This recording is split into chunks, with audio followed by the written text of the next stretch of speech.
Jack and the Beanstalk, a gentle story for children.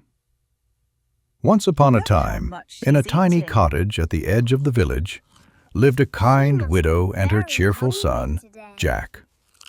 They were very poor, and their only treasure was a gentle old cow who gave them milk each morning.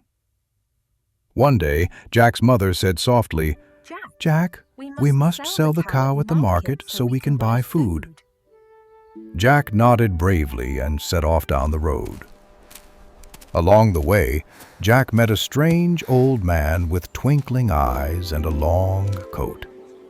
The man smiled and said, "I will trade you 5 magic beans for your cow. They may look small, but they hold wonderful surprises." Jack thought carefully.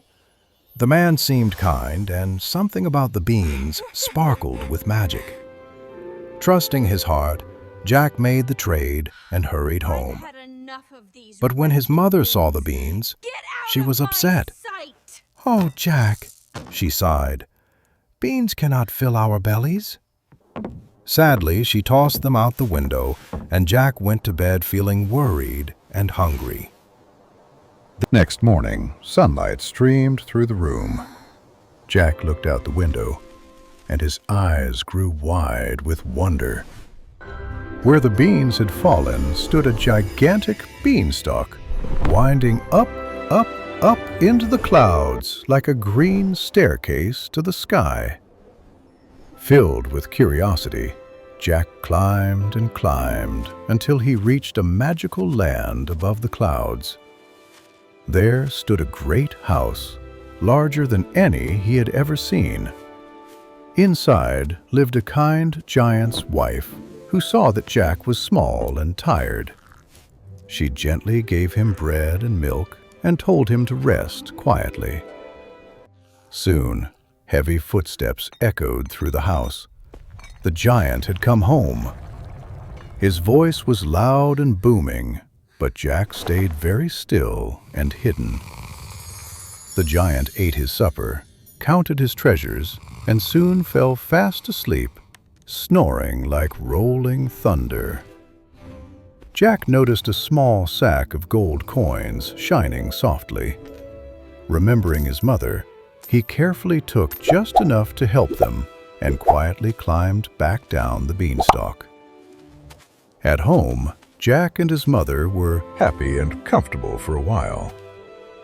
But Jack still wondered about the magical world in the clouds. Later, he climbed the beanstalk again and discovered a special hen that laid beautiful golden eggs. Jack took the hen and returned home, promising his mother he would be careful. Still, the magic above the clouds called to him once more. On his final visit, Jack found a golden harp that played the sweetest music all by itself. But when Jack touched it, the harp cried out for its owner. The giant woke up and began to chase Jack. Jack ran as fast as he could, down the beanstalk and all the way to the ground. When he reached home, Jack and his mother worked together and cut down the beanstalk. It fell away into the clouds, and the giant never came back again. From that day on, Jack learned to be grateful for what he had. With the golden harp and the hen, he and his mother lived peacefully and happily, sharing their good fortune and never forgetting the lessons of kindness, courage, and care. And so, Jack's great adventure became a story told with wonder about magic, choices, and growing wiser along the way. The end.